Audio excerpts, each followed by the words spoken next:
नमस्कार दोस्तों, उम्मीद करता हूं कि आप सब बहुत ही अच्छे होंगे और परमात्मा की दया से आपके अंदर विवेक की शक्ति बढ़ती ही जा रही होगी। आज दोस्तों बात करेंगे, एक वाणी है, अव्वल अल्लाह नूर उपजाया।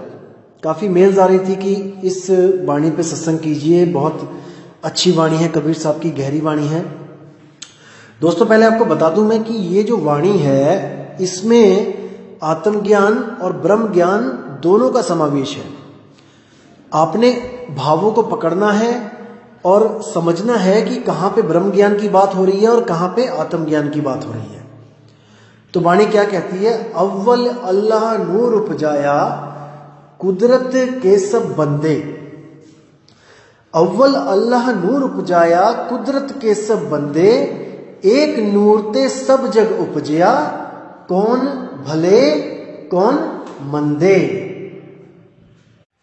अब यहां पर विचार करने वाली है बात दोस्तों। वाणी सुन के ऐसा लगेगा कि कितनी सिंपल वाणी है, कि कितना स्पष्ट बताया है कि एक परमात्मा ने सबको बनाया है। दोस्तों थोड़ा सा विवेक लगाना पड़ेगा आपको यहाँ पे। बात बिल्कुल क्लियर, बिल्कुल हर चीज समझ में आएगी और आपको पता लगेगा कि कितनी गहराई है इस वाणी में, कितनी गहराई है। जितनी आसानी से ये वाणियां बोल दी जाती हैं उससे लाख करोड़ अरब गुना ज्यादा गहराई रखती है ये वाणी। देखिए वाणी क्या कहती है? अव्वल अल्लाह नूर उपाया, यानी सबसे पहले अव्वल। और अल्लाह होता है आला। आला यानी कि बहुत ही अच्छा, आला दर्जे का। अव्वल अल्लाह नूर उपाया, सबसे पहले अल्लाह ने एक नूर उपाया। नूर उपाया मतलब एक ज्योत जगाई, प्रकाशित की, एक ज्योत, प्रकाश पैदा किया। अव्वल अल्लाह नूर उपाया, अल्लाह ने सबसे पहले जो प्रकाश पैदा किया, उस प्रकाश से जो आगे है सृष्टि बनी, उसी प्रकाश से आगे कुदरत बनी और कुदरत के सब बंदे। उसी कुदरत, कुदरत का मतलब प्रकृति, उसी कुदरत से आगे सब इंसान, सब जानवर, सब कुछ जो भी आपको दिख रहा है वो बना। एक नूर ते सब जग उपजया, कौन भले कौन मंदे। उसी एक नूर से सब कुछ बना, हर चीज बनी। लेकिन हम लोग क्या करते हैं? हम अल्लाह को तो नहीं जान पाते हैं, लेकिन हम नूर को पकड़ के बैठ जाते हैं। हर धर्म आज उस नूर को ही तो पकड़ के बैठा है जो नूर अल्लाह ने बनाया था। जैसे हम लोग क्या बोलते हैं, हमारे जो धर्म है, कि एक नूर सर्वव्यापक, यानी एक वो प्रकाश है जो हर जगह है, वही परमात्मा है, वही अल्लाह है। और क्या बोलते हैं कि God is light, light is God, यानी परमात्मा प्रकाश है। आज बड़े बड़े पंथ चल रहे हैं, वो इसी सिद्धांत पे तो टिके हुए हैं कि परमात्मा कौन है? प्रकाश ही परमात्मा है। उस प्रकाश को हमने देखना है, उसी प्रकाश को देख के हमारी मुक्ति हो जानी है। प्रकाश का एक सागर है, वो परमात्मा है, तुम प्रकाश की एक नन्ही सी बूंद हो। इसी सिद्धांत पर तो बड़े बड़े पंथ टिके हुए हैं। लेकिन बाबा नानक इसको क्लियर कर देते हैं कि वो जो प्रकाश है, वो तो ज्योत है, वो परमात्मा नहीं है, वो कुछ और है भाई। क्या है वो? मन तू ज्योत स्वरूप है, अपना मूल पहचान। यानी कि जो ज्योत स्वरूपी है, जो प्रकाश का पुंज है, प्रकाश रूपी जो अंदर जो दिखाई देता है, वो परमात्मा नहीं, वो मन है। मन ही ज्योत स्वरूप है और दुनिया उसी मन ज्योति स्वरूप को परमात्मा मान के बैठी है। आत्मा मान के बैठी है। अव्वल अल्लाह नूर पाया, ये उस अवस्था की बात कर रहे हैं जब आत्मा भी परमात्मा रूप में थी, जब आत्मा और परमात्मा में कोई भेद नहीं था।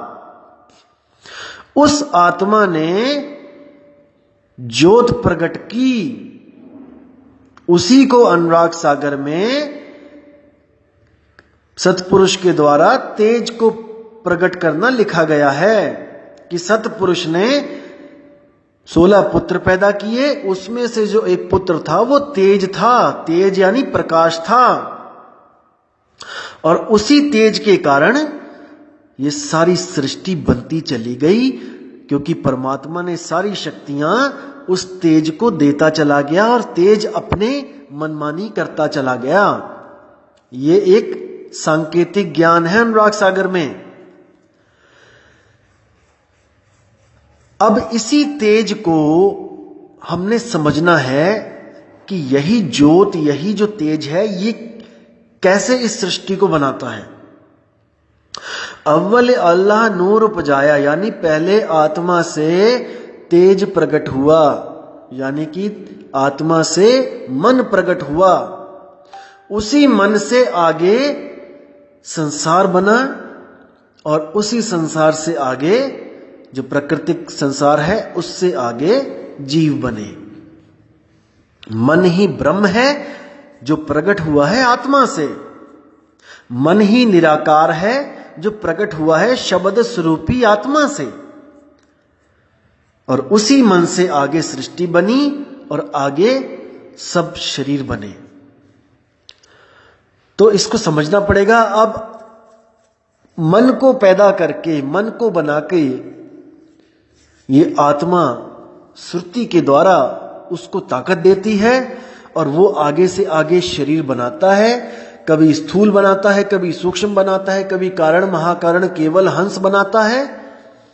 और उसी श्रुति को मन भटकाता है कि ये वापस शब्द में लीन ना हो जाए, वरना उसकी सारी बनी बनाई दुनिया का नाश हो जाएगा।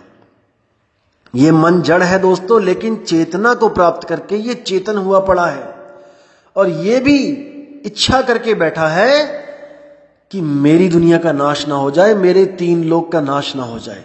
इसलिए ये सब जीवों को भटकाता है। लेकिन जो परमपिता परमात्मा है, जो जानता है कि ये भूल कैसे हुई है, दोस्तों वो आके उस सुरती को समझाता है कि तू कहां इस मन और इस तन के चक्कर में पड़ी है, दुख प्राप्त कर रही है, तू इसको छोड़। इस जड़ चीज को तूने चेतन किया हुआ है, तू इसको छोड़ेगी तो ऑटोमेटिकली ये मर जाएंगे।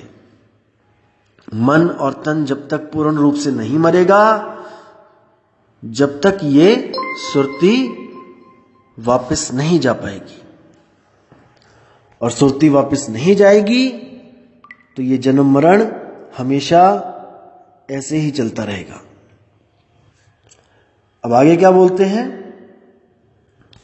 लोगा भरम न भूलो भाई, खालिक खलक खलक माही खालिक, पूरी रहियो सब ठाई। माटी एक अनेक भांति कर साजी सिरजन हारे, ना कछु पोच माटी के भांडे, ना कछु पोच कुम्हारे। अब देखिए कितनी क्लियर बोला है यहां पर वाणी में, कितना साफ बताया है। लोगा भरम न भूलो भाई, कहते हैं हे मेरे भगत भाइयों, भरम में मत पड़ना, किसी भरम में पड़ने की जरूरत नहीं है।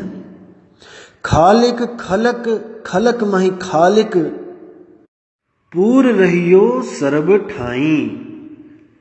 अब यहां पे जो है, देखो ब्रह्म ज्ञान की बात चल रही है यहां पे, इसको समझना पड़ेगा, क्योंकि जहां पे आत्म ज्ञान और जहां पे ब्रह्म ज्ञान आता है वहां पर वाणी चेंज हो जाती है।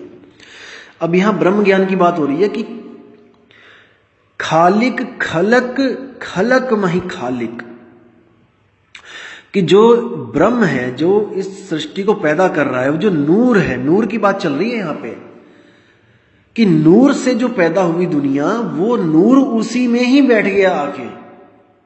खालिक खलक, खालिक कौन है? जो नूर है। एक नूर ते सब जग उपजिया, ये तीन लोग को पैदा करने वाला नूर है। वो नूर खालिक है। खालिक खलक, खलक माही खालिक, यानी नूर में ही सब जीव हैं जितने शरीर दिख रहे हैं, और सब शरीरों में वो नूर है। जैसे मैंने आपको बताया था कि मैदे में सब पकवान है और पकवानों में सब मैदा है, ये वो कंडीशन है यहां पे। पूर्ण रहियो सर्व ठाई, हर जगह वो पूर्ण रूप से है। ब्रह्म ज्ञान में ब्रह्म हर जगह पूर्ण रूप से है, कहीं कम और ज्यादा नहीं है। माटी एक अनेक भांति करी साजी सिरजनहारै, देखो एक माटी से तरह तरह के भांडे बनाए गए। जैसे मैं बताता हूं कि मैदे से अलग अलग पकवान बनाए गए। ना कछु पोच माटी के भांडे, ना कछु पोच कुम्हारै, ना तो माटी के बर्तनों में कोई विकार है और ना ही कुम्हार में कोई विकार है, यानी कि दोनों समरूप हैं, एक ही चीज है। सब माही सच्चा एको सोई, तिसका किया सब कुछ होई, यानी सब में वो पूर्ण रूप से प्रगट है जिसका ये सब किया धरा है। हुकुम पछाने सु एको जाने, बंदा कहिए सोई, यानी जो इस ज्ञान को समझ जाता है, ब्रह्म ज्ञान को, और वो एक ही जानता है हर बंदे को। ब्रह्म ज्ञानी जो होते हैं वो हर जीव को एक ही समझते हैं। ब्रह्म ज्ञानियों के लक्षण मुझसे पूछे जाते हैं, क्या है भाई? ब्रह्म ज्ञानी वो होता है जो चंडाल, कुत्ता, सूअर, आदमी, इंसान, किसी को भी अलग अलग नहीं मानता, वो सबको एक रूप समरूप मानता है, वो ब्रह्म ज्ञानी होता है। तो क्या कहते हैं कि अल्लाह अलख न जाई लखिया, गुरु गुण दिता मीठा, कह कबीर मेरी शंका नासी, सर्व निरंजन डिठा। यहां पर देखो कितना क्लियर बोला है कि अल्लाह अलख न जाए लखिया,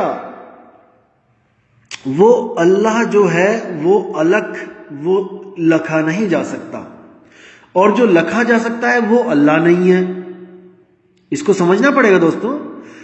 जो अल्लाह है वो लखा जा नहीं सकता, इन आंखों से उसको देख नहीं सकते, और जो इन आंखों से हम देख सकते हैं वो अल्लाह नहीं है, वरना वो अलग नहीं है। जो लखा गया वो अलग कैसे है? अलग नहीं लखा जाता है और प्रकाश लख लिया जाता है। जो प्रकाश है जो अल्लाह से पैदा हुआ था वो लखा जा सकता है। आप मेडिटेशन करो, आप ध्यान लगाओ, आपको अंतर में प्रकट होगा, प्रकाश ही प्रकाश प्रकट होगा और आप उसको देखोगे। लेकिन दोस्तों वो परमात्मा नहीं है, वो परमात्मा के द्वारा पैदा हुआ जड़ प्रकाश है। जैसे 100 वाट का बल्ब अगर बाहर की तरफ देखेगा तो उसको प्रकाश दिखाई देगा, और वो खुद को ना जानने के कारण प्रकाश को मान लेगा परमात्मा, प्रकाश को मान लेगा कोई अपने से अच्छी बड़ी चीज। तो ये भ्रम है दोस्तों, वो प्रकाश उसी से निकल रहा है, उसी के द्वारा प्रकाश निकल रहा है, और वो अपने स्वरूप को ना जानने के कारण अपने से निकले हुए प्रकाश को परमात्मा मान के बैठ रहा है। इसी तरह बोला गया है कि मन तू ज्योत स्वरूप है। ये जीव को समझाया गया है कि जो मन है, हे जीव, जो तेरा मन है वो ज्योति स्वरूप है, लेकिन तू इसके चक्कर में मत पड़, तू अपना मूल पहचान, तू अपने आप को पहचान ले। तू ज्योति स्वरूपी नहीं है, तू शब्द स्वरूपी है। यहां पे 2 स्वरूप हैं, एक ज्योति स्वरूप और एक शब्द स्वरूप। शब्द स्वरूप क्या है? वो हमारी सुरत है, शब्द स्वरूपी सुरति है, और शब्द स्वरूपी ही आत्मा है। क्योंकि आत्मा और सुरति एक ही चीज है, एक ही चीज के दो रूप हैं, इसलिए वो एक ही रूप है। भ्रम से, भ्रमवश सुरति अपने शब्द स्वरूप से अलग हुई है, भ्रमवश, इसलिए वो आत्मा कहला रही है। और जिस शब्द से उसकी सुरति अलग नहीं हुई है वो परमात्मा कहला रही है। बिल्कुल सिंपल, बिल्कुल साफ। जिस शब्द से उसकी सुरति अलग हो गई और वहां से मन प्रकट हुआ और वहां से सारा जहां प्रकट हुआ, वो सुरति आत्मा कहलाई। और जो शब्द से अलग नहीं हुई, शब्द में ही रमी हुई है, वो मूल सुरति जो केवल हमें समझाने के लिए आती है, वो परमात्मा कहलाई। तो क्या कह रहे हैं साहिब कि खालिक खलक खलक मही खालिक, यानी इस दुनिया को बनाने वाला जो ब्रह्म है वो हर वस्तु में समान रूप में बैठा है, हर जगह है वो। तो कहते हैं अल्लाह अलख न जाई लखिया, गुर गुड़ दीना मीठा, और कहे कबीर मेरी शंका नासी, सर्व निरंजन डीठा। अब देखो कबीर साहब को शंका तो कोई थी नहीं, पहली बात ये हमें समझाने के लिए बता रहे हैं कि मेरी शंका नाठी, यानी कि जो मैं सबको अलग अलग समझता था, एक अज्ञानी जीव के बारे में बात कर रहे हैं कि मैंने जब ज्ञान दिया लोगों को तो उनकी शंका नाठी, उनकी शंका खत्म हो गई कि वो मुझ में है कि वो तुझ में है। ब्रह्म ज्ञान हर जगह है, ब्रह्म हर जगह समान रूप में स्थित है, उसी को निरंजन बोला गया है। निरंजन यानी कि जो माया से निर्लेप है। निर मैंने निर्लेप, अंजन मैंने माया। तो ब्रह्म को भी निरंजन कहा जाता है, क्योंकि आप देखोगे जैसे जो मन है, मन दो प्रकार के हैं, एक पिंडी मन, एक ब्रह्मंडी मन। जो पिंडी मन है वो आपको हमेशा उलझा के रखेगा, आपके पिंड को दौड़ा के रखेगा, आपके शरीर को भगाए रखेगा। एक वो पिंडी मन है जो इच्छाएं खत्म नहीं होती जिसकी। और ब्रह्मंडी मन क्या होता है? जो ब्रह्म रूप होता है, जो स्थिर हो जाता है, जो जीव को धोखा देने के लिए ऐसा स्थिर हो जाता है, शून्य हो जाता है कि जीव को लगता है, सुरत को लगता है कि बस अब मैंने प्राप्त कर लिया परमात्मा को। अब ये पानी बिल्कुल हिल नहीं रहा है, स्थिर हो चुका है, यानी शायद यही परमात्मा, यही सहज रूप में मुझे परमात्मा मिल गया है। और उसी रुके हुए पानी में जब सुरति अपने प्रकाश को देखती है तो समझती है कि बस अब मुझे वो प्राप्ति हो गई जिसके लिए मैं युगों युगों से भटक रही थी। लेकिन दोस्तों यही उस ब्रह्म, उस मन का छलावा है। वो चलता हुआ पानी भी ब्रह्म है और वो रुका हुआ पानी भी ब्रह्म है। उसमें सुरति अपने प्रतिबिंब को देखती है और भटक जाती है। हमने ये ज्ञान समझना है कि जो देख रहा है वो कौन है, जो उस प्रकाश को देख रहा है वो कौन है। जब तक वो स्वयं को नहीं प्राप्त करेगा, स्वयं का ज्ञान नहीं प्राप्त करेगा, तब तक वो किसी ना किसी चीज को देखता ही रहेगा। जो दिखता है वो दृश्य है और जो देखता है वो दृष्टा है। दृष्टा का जो अब अपना, दृष्टा को जब अपना स्वयं का ज्ञान होगा कि मैं कौन हूं, तब उसको असल में मुक्ति मिलेगी। जब वो हर चीज को दृश्य समझकर नकारने लगेगा, जब हर चीज को वो दृश्य समझेगा, तब उसको समझ में आएगा कि हर दृश्य से अलग मैं दृष्टा हूं। केवल इतना समझने से मुक्ति नहीं मिलेगी कि मैं दृष्टा हूं और सामने दृश्य है और जो भी दृश्य आएगा मैंने उसमें नहीं उलझना है। इससे मुक्ति नहीं मिलेगी दोस्तों। जो दृष्टा है उसका स्वरूप क्या है, वो कैसे दृश्य और दृष्टा भाव से अलग होगा। क्योंकि दृश्य एक खत्म होगा तो वो दूसरा दृश्य पैदा कर सकता है। वो इतना सक्षम है कि एक दृश्य बनाया, वो खत्म हुआ, अगला दृश्य पैदा कर देगा। यही उसकी भूल है। इसीलिए उसको कबीर साहब ने भूला हुआ कहा है। पहले भूला ब्रह्म खंडित, उसके बाद बोला जो है सनातन सोई भूला। तो उसकी भूल को मिटाने के लिए ही सतगुरु कबीर साहब उसको उसका स्वरूप लखाते हैं, जिस स्वरूप से वो जुदा हो गया है। आपा खोए आपको चीन्हे, तब पावे पद निर्वाणा। जब वो आपा यानी खुद से पैदा होने वाली सब चीजें, उनको त्यागेगा, उस भूल को सुधारेगा, आपा खोए आपको चीने, खुद को चीनेगा, खुद को पहचानेगा कि मैं हूं कौन, मैं कैसे जुदा हो गया, मैं किससे जुदा हो गया, तभी तो भटक रहा है, जुदा हुआ है। कई लोग कहते हैं जुदा कहां हुआ है, वो आप ही तो हो। अरे भाई, अगर वो मैं ही हूं तो फिर मैं क्यों भटक रहा हूं?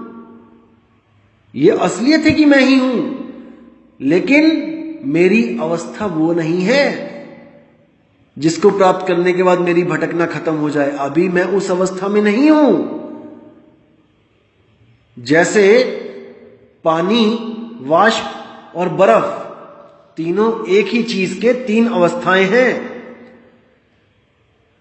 दोस्तों, पानी को कैद किया जा सकता है, बर्फ को कैद किया जा सकता है, लेकिन भाप जो आसमान में उड़ गई उसको कैद नहीं किया जा सकता। अब कोई बर्फ बना हो उस वक्त और कहे कि मैं ही तो हूं भाप, मुझे कौन कैद करेगा? दोस्तों, उसकी अवस्था वो नहीं है। वो तो केवल किताब पढ़ के उसने समझ लिया है कि तू ही भाप है। पानी ने समझ लिया है कि तू ही भाप है, और पानी सोच रहा है कि मैं भाप हूं, मैं तो अमर हूं। दोस्तों, अभी नहीं, उस अवस्था को बदलना पड़ेगा। पानी से भाप बनना पड़ेगा, वो तब मुक्त होगा। बर्फ से भाप बनना पड़ेगा, वो तब मुक्त होगा। बर्फ से पानी बनेगा, पानी से भाप बनेगा, तब वो मुक्त होगा। बर्फ क्या है? जड़वत शरीर है। जब तक शरीरों का भाव है आपका कि मैं एक शरीर हूं, तब तक आप जड़वत बर्फ हो, आप बंधन में हो। और बर्फ जब पानी में पिघल जाती है, तब आपका क्या भाव होता है कि मैं ब्रह्म स्वरूप हूं, मैं निराकार हूं, मेरा कोई आकार नहीं है। बर्फ का आकार होता है, कोई चौरस होती है, कोई त्रिकोण में बर्फ होती है, कोई आइसक्रीम के शेप में। जिस शेप में बर्तन होगा, बर्फ वही शेप पकड़ लेगी। तो जब बर्फ पिघल जाएगी, पानी का स्वरूप हो जाएगा, तब आपका भाव जो होगा कि मैं ब्रह्म स्वरूप हूं, उसमें भी आप मुक्त नहीं हो। तब भी आप मुक्त नहीं हुए, क्योंकि पानी कभी भी बर्फ धारण का रूप धारण कर लेगा। आपने देखा है, पानी ही बर्फ बना देते हैं, बर्फ का ही पानी बनाते हैं, पानी से ही बर्फ बनाते हैं, बर्फ से ही पानी बनाते हैं। दोनों बंधन में हैं। हम उसको फ्रिज में रख सकते हैं दोनों को, लेकिन अगर एक बार पानी अपने स्वरूप को पकड़ ले और वो भाप रूप में चला जाए, तो दोस्तों वो किसी के हाथ नहीं आता। ये उदाहरण है। कई लोग कहेंगे कि बादल से भी बरस जाएगा, वो बात अलग है, वो उदाहरण है, जस्ट एक उदाहरण है। वो जड़ वाला पानी तो बरस जाएगा, जो तत्वों वाला पानी है वो तो बरस जाएगा, लेकिन इस आत्मा की जो, इस सुरती की जो शुद्ध स्वरूप जो चेतना है, जो एक बार अगर वहां पहुंच गई, उस चेतना ने उसको समझ लिया, जान लिया अपने स्वरूप को, तो वो दोबारा नहीं भटकेगी। क्योंकि वो तत्व नहीं है भाई, वो चेतन है, वो जीवित है, वो समझदार चेतना है, वो जीवित चेतना है, वो दोबारा नहीं भटकेगी। उसको रास्ता मिले तो सही एक बार, उसको युगों युगों से रास्ता ही नहीं मिल रहा है। दिक्कत यहां पे आ रही है, रास्ता नहीं मिल रहा है, इसलिए वापस दुनिया में आ रही है बार बार। एक बार रास्ता मिल गया तो दोबारा नहीं आएगी, यहां पे गारंटेड है।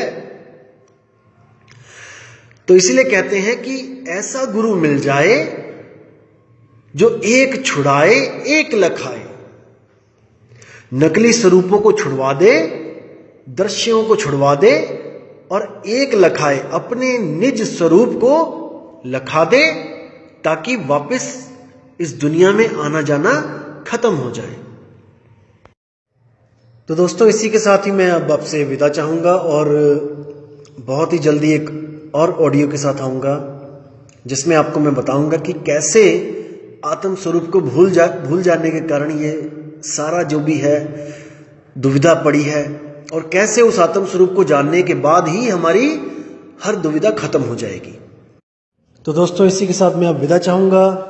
जय गुरु बंदी छोड़ कबीर साहेब, जय गुरु बंदी छोड़ मदन साहेब, जय जय गुरु बंदी छोड़ बैराग साहिब जी की सदा ही जय हो। साहिब बंदगी सतनाम।